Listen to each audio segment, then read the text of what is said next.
নমস্কাৰ বন্ধু বান্ধৱীসকল কি খবৰ সবৰ আশা কৰোঁ ভালে আছে বুলি অসমৰ নাম্বাৰ 1 প্ৰাইভেট জব পৰ্টেললৈ সবকে স্বাগতম জনালো আৰু আজি আমি কিছুমান ভাল প্ৰাইভেট জব ভেকেন্সি আলোচনা কৰিম আৰু ভিডিঅ'টো সম্পূৰ্ণ চাওক যাতে গোটেইখিনি ইনফৰমেশ্যন ভালদৰে বুজি পায় সময় নষ্ট নকৰি ভিডিঅ'টো ষ্টাৰ্ট কৰিছো সদায় খালি গুগলত আহি টাইপ কৰি দিলে হ'ল আমাৰ চেনেলৰ নাম অসম জব ফ্ৰী নেটৱৰ্ক হেনকো ৱেবছাইটটো আহি যাব য'ৰ পৰা আমি সদায় আপোনাৰ চাকৰিবোৰ আপডেট দি থাকো আজি বহুত ভাল প্ৰাইভেট জব ভেকেন্সি আপোনালোকৰ আহিছে সম্পূৰ্ণ যদি ভিডিঅ'টো চাব গোটেইখিনি ইনফৰমেশ্যন ভালদৰে বুজি পাব তাৰ আগতে যদি যোৱা কালি ভিডিঅ'টো চোৱা নাই চাব পাৰে ৰেলৱেৰ ভেকেন্সি আপোনালোকৰ ভালেমান মুকলি হৈছে যদি গভৰ্ণমেণ্ট জব এটা বিচাৰি আছে ৰেলৱেত আবেদন কৰিব পাৰে দৰমহা বহুত ভাল হয় আৰু এইবোৰ ভেকেন্সি আপোনালোকৰ আহি থাকে প্ৰাইভেট জব ফ্লিপকাৰ্টৰ লগতে এমেজনৰ লগতে tiles company drinking water Flipkart আৰু এটা ভেকেন্সি ফিছাল মেঘামাৰ্ট বহুত ভেকেন্সি এইটো ৱেবছাইটত বা এইটো চেনেলত পাই থাকিব এইখিনি অলপমান ভিডিঅ' বনোৱা হোৱা নাছিলে কিন্তু আজিৰ পৰা ৰেগুলাৰ ভিডিঅ' পাব আৰু আজি আপোনালোকৰ আহিছে আসাম নিউ প্ৰাইভেট জব শিক্ষাৰ্থী নিবনুৱাসকলৰ বাবে সুখবৰ অসমৰ বিভিন্ন ঠাই প্ৰাইভেট চাকৰি মুকলি 20,000 মান এটা এভাৰেজ দৰমহা পাব কিছুমান ইয়াতকৈ অলপমান কম পাব পাৰে য'ত কোৱালিফিকেশ্যনটো অলপমান 12 পাছ বা 10 পাছ লাগে আৰু যোনবিলাক অলপমান গ্ৰেজুৱেট লেভেল সেইবিলাকত 20,000 25,000 আৰু অলপমান যদি অভিজ্ঞতা থকা চাকৰি বিচাৰি 30-40 হাজাৰলৈ দৰমহা পাব সো প্ৰথম ভেকেন্সি লৈ যাম প্ৰথম ভেকেন্সি আপোনালোকৰ আহিছে জিএছ ৰোড গুৱাহাটীৰ পৰা ভেকেন্সি এটা ডায়াগনষ্টিক চেণ্টাৰৰ পৰা ভেকেন্সি মাৰ্কেটিং এক্সিকিউটিভৰ ভেকেন্সি ফ্ৰেছ গ্ৰেজুৱেট কেণ্ডিডেটৰ কাৰণে লোকেল কেণ্ডিডেটক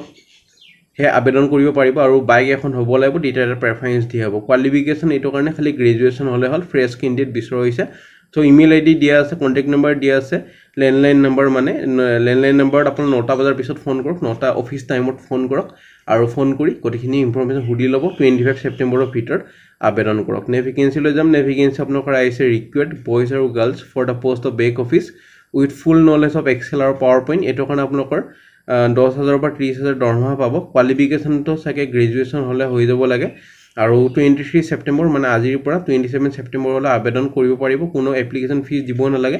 এইটো চেনেলত যেমানবোৰ জব দিয়া হয় কত এক টকাও দিব নালাগে কোনোবাই যদি ফিজ খোজে আপোনালোকে মোক ডাইৰেক্ট কমেন্ট সেকশনত বা ইনষ্টাগ্ৰামত জনাব পাৰে কিন্তু হেতু যদি বেলেগ চেনেলৰ পৰা চাই মোক কমেন্ট কৰি মই তাৰ পৰা একচন ল'ব নোৱাৰিম হেতু কাৰণে মোক কনফিডেন্স আছে মোৰ চাকৰিবোৰত কোনোবাই যদি ফিজ খোজে মোক ডাইৰেক্ট জনাব পাৰে ইমেইল আইডি দিয়া আছে কন্টাক্ট নম্বৰ দিয়া আছে যোগাযোগখিনি কৰি ল'ব পাৰে নেভিগেন্সি লৈ যাম নেভিগেন্সি আপোনালোকৰ আহিছে বিয়ণ্ড লাৰ্নাৰ এইটো এটা আপোনালোকৰ টিচিং ইনষ্টিটিউট হয় ফিমেল টিচাৰ বিচৰা হৈছে যোনে আৰ্টছ সাবজেক্ট পঢ়াব পাৰে লগতে আপোনালোকৰ অসমীয়া আৰু হিন্দী টিচাৰৰ বিচৰা হৈছে সো কন্টাক্ট নম্বৰ দিয়া আছে 25 ছেপ্টেম্বৰৰ ভিতৰত আবেদন কৰক ফোন কৰি ল'ব ডিটেইলছখিনি সুধি ল'ব আৰু আবেদন কৰি দিব নেভিগেন্সি লৈ যাম নেভিগেন্সি আপোনালোকৰ আহিছে সাইট ইঞ্জিনিয়াৰ ভেকেন্সি সুপাৰভাইজনৰ কাৰণে RCC institutional building construction in Guwahati 5 বছৰ এটা অভিজ্ঞতা লাগিব আৰু এইটো কাৰণে কোৱালিফিকেশ্যন আপোনালোকৰ লাগিব সিভিল ইঞ্জিনিয়াৰ বি বা diploma in civil engineering so email ID দিয়া আছে 26 ছেপ্টেম্বৰৰ ভিতৰত আবেদন কৰি দিব পাৰে আৰু কোনটা পোষ্টৰ কাৰণে আবেদন কৰিছে হেডিং আৰু সাবজেক্ট লাইনত মেনশন কৰি দিব নাপাৰিব তিতাহে ইন্টাৰভিউ কাৰণে মাতা হ'ব আপোনালোকে যদি ডাইৰেক্ট ৰিজিউমিখন পঠাই দিয়ে কিটো ইন্টাৰভিউ কাৰণে মাতা নহয় সেই কাৰণে ভালদৰে আৰু ডিসিপ্লিনৰ সৈতে যাতে ৰিজিউমিখন পঠায় নেভিগেন্সি লৈ যাম নেভিগেন্সি নেটৱৰ্ক ইঞ্জিনিয়াৰ আৰু কনসালটেন্ট ৰিকুৱাৰ্ড যাৰ মিনিমাম 2 বছৰ এটা অভিজ্ঞতা আছে managing community network project in Assam আৰু আদাৰ নৰ্থ ইষ্ট ষ্টেট স্যালাৰি হ'ব নেগোচিয়েবল কোৱালিফিকেশ্যন বিসি এমসিএ লগতে যদি বিটেক ইন সিএস অৰ্থাৎ কম্পিউটাৰ সায়েন্স আছে এইটো চাকৰিৰ কাৰণে আবেদন কৰিব পাৰিব ইমেইল আইডি দিয়া আছে কন্টাক্ট নম্বৰ দিয়া আছে 25 ছেপ্টেম্বৰৰ ভিতৰত আবেদন কৰিব পাৰে নেভিগেন্সি লৈ যাম নেভিগেন্সি টিচাৰ শিক্ষকৰ vacancy for the following subject geography English আৰু হিন্দী জিঅগ্ৰাফি আৰু ইংলিছৰ কাৰণে এলিজিবিলিটি হ'ব কাৰণে পোষ্ট গ্ৰেজুৱেশ্যন ডিগ্ৰী এখন লাগিব লগতে বিএড লাগিব স্পৰ্টছ টিচাৰৰ ভেকেন্সি আপোনালোকৰ আছে volleyball Koch basketball Koch badminton Koch এইকেইটাৰ কাৰণে ট্ৰেইন কোচ কৰা সাৰ্টিফিকেটখন হ'ব লাগিব আৰু ফিজিক্যাল ট্ৰেইন টিচাৰ হ'ব লাগিব এইটো কাৰণে মাষ্টাৰ্ছ অফ ফিজিক্যাল এডুকেশ্যন কৰা হ'ব লাগিব আৰু ডেন্স টিচাৰৰ কাৰণে ডেন্সৰ এখন সাৰ্টিফিকেট কৰা হ'ব লাগিব সো ইমেইল আইডি দি আছে কন্টাক্ট নম্বৰ দি আছে তিনচুকীয়া আপোনালোকৰ ডিস্ট্ৰিক্টৰ পৰা আহিছে এইটো চাকৰি নেভিগেন্সি লৈ যাম নেভিগেন্সি আপোনালোকৰ মেথছ সায়েন্স টিচাৰৰ ভেকেন্সি এখন কোচিং চেণ্টাৰৰ পৰা বামুনি মৈদাম লেণ্ডলাইন নম্বৰ ফোন নম্বৰ দুটাই দিয়া আছে আপোনালোক যোগাযোগ কৰি ল'ব পাৰে 25 ছেপ্টেম্বৰৰ ভিতৰত তাৰ পিছত যদি ইন্টাৰভিউলৈ মাতা হয় আপোনালোক ফোন থ্ৰু ফোন বা ইমেইলৰ থ্ৰু জনাব পাৰে নেভিগেন্সি লৈ যাম নেভিগেন্সি আপোনালোকৰ আহিছে ভৱনী প্ৰিন্ট আৰু পাব্লিকেশ্যন হাতিচিলা পানীখেতিৰ পৰা ভেকেন্সি আপোনালোকৰ আৰু গ্ৰাফিক ডিজাইনাৰ গ্ৰাফিক্স ডাটা প্ৰসেসৰৰ ভেকেন্সি এটাৰ কাৰণে গ্ৰাফিক ডিজাইনৰ ওপৰত যদি অলপ হ'লেও নলেজ বা অভিজ্ঞতা আছে বা সাৰ্টিফিকেট কৰা হৈ আছে ডিপ্লোমা কৰা হৈছে গ্ৰাফিক ডিজাইনিংৰ ওপৰত তেতিয়াহ'লে আবেদন কৰিব পাৰে স্যালাৰি হ'ব নেগোচিয়েবল কন্টাক্ট নম্বৰ দি আছে ইমেইল আইডি দি আছে 25 ছেপ্টেম্বৰৰ ভিতৰত আবেদন কৰিব পাৰে তাৰপিছত যদি ইণ্টাৰভিউলৈ মাতা হয় আপোনালোকক জনোৱা হ'ব নেক্সট ভেকেঞ্চি এড ফেন্সাৰ আপোনালোকৰ কোচিং ইনষ্টিটিউট GS ৰোড গুৱাহাটীৰ পৰা vacancy teacher required for maths ছাবজেক্টৰ কাৰণে টিচাৰ বিচৰা হৈছে এইটো কাৰণে ইমেইল আইডি দি আছে কণ্টেক্ট নম্বৰ দি আছে 25 ছেপ্টেম্বৰৰ ভিতৰত আবেদন কৰক আৰু মেথছ টিচাৰৰ কাৰণে আপোনালোকৰ BSc কৰা হ'ল সায়েন্সত আপোনালোকৰ মেথছত যদি মেজৰ আছে তেতিয়াহ'লে এলিজিবল হৈ যাব এটা চাকৰিৰ কাৰণে নেভিগেঞ্চিলৈ যাম নেভিগেঞ্চি আপোনালোকৰ আহিছে কিজি বামুনি ৱেডামৰ ভেকেঞ্চি কিজি বামুনি ৱেডামৰ কাৰণে আপোনালোকৰ ফিমেল কনভেন্ট এডুকেটেড টিচাৰ বিচৰা হৈছে আপোনালোকৰ এডুকেটেড একাডেমিক মেনেজাৰ কাউন্সিলৰ আৰু অফিচ এছিষ্টেণ্ট এইকেইটা কাৰণে আপোনালোকৰ গ্ৰেজুৱেশ্যন কৰা হ'লে তিনিটা চাকৰিৰ কাৰণে এলিজিবল হৈ যাব লগতে যদি অলপ অলপ কম্পিউটাৰ নলেজ আছে আপোনাৰ পাৰফেক্ট তেতিয়া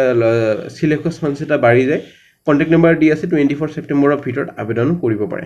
নেভিগেঞ্চিলৈ যাম নেভিগেঞ্চি আপোনালোকৰ এনি এজেঞ্চিৰ পৰা ভেকেঞ্চি এটা আপোনালোকৰ সোলাৰ ৰুফিং এজেঞ্চি হয় সোলাৰ ওপৰত কাম কৰে যোনটো আপোনালোকৰ সোলাৰ পেনেলবোৰ থাকে সেইবোৰৰ ওপৰতে কাম কৰে আৰু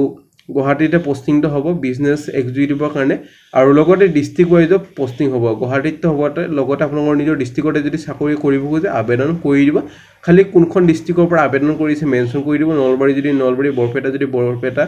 যোৰহাট যদি যোৰহাট মেল ফিমেল দুটা আবেদন কৰিব পাৰিব HS পাছ কৰা হ'লে হ'ল আৰু কম্পিউটাৰ নলেজ হ'ব লাগিব লগতে মান্থলি চেলাৰী ইনচেন্টিভ গোটেইখিনি পাব কালিৰ পৰা ইণ্টাৰভিউ আছে কালি পৰহি আৰু আপোনালোকৰ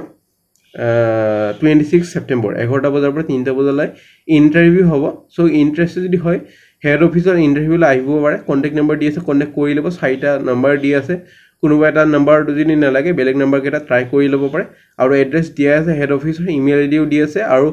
যেতিয়া ইণ্টাৰভিউ কাৰণে আহে তাৰ আগতে নিজৰ ৰিজিউমিখন ইমেইল আইডিত পঠাই দিব কোনটো পোষ্টৰ কাৰণে আবেদন কৰিছে খালি 12 পাছ হ'ল বেছি কোৱালিফিকেশ্যন একদমে নালাগে সেইটো কাৰণে পোষ্টটো মেনশ্যন কৰি দিব কোনখন ডিষ্ট্ৰিক্টৰ পৰা আবেদন কৰিছে মেনশ্যন কৰি দি পঠাই দিলে হ'ল নিজৰ ডিষ্ট্ৰিক্টতে চান্স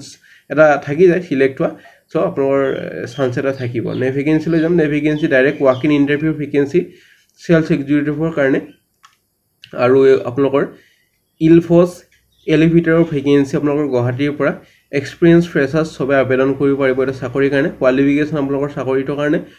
12 পাছ বা গ্ৰেজুৱেশ্যন হৈ যাব লাগে বা ফোন কৰি ল'ব 24 ছেপ্টেম্বৰৰ ভিতৰত তাৰপিছত যদি ইণ্টাৰভিউলৈ মাতা হয় আপোনালোকক জনোৱা হ'ব সফেন আজিলৈ মানে যদি ভিডিঅ'টো চাই ভাল লাগে এটা লাইক কৰি দিব আৰু এটা গধূলিও ভিডিঅ' আনিবলৈ চেষ্টা কৰিম যিহেতু অলপমান ভেকেঞ্চি কেইদিন বহুত বাঢ়ি গৈছে যেটো ভিডিঅ' মনো হোৱা নাছিলে সেইটোনে গধূলি এটা ভিডিঅ' আনিবলৈ চেষ্টা কৰিম আৰু কেনেধৰণৰ চাকৰি বিচাৰিছে কমেন্ট সেকশনত জনাব পাৰে আমাৰ WhatsApp গ্ৰুপ টেলিগ্ৰাম আৰু Facebook গ্ৰুপ যদি জয়েন কৰা কৰি থব তাতে ভাল ভাল আপডেট পাই থাকিব Instagram পেজো এটা আছে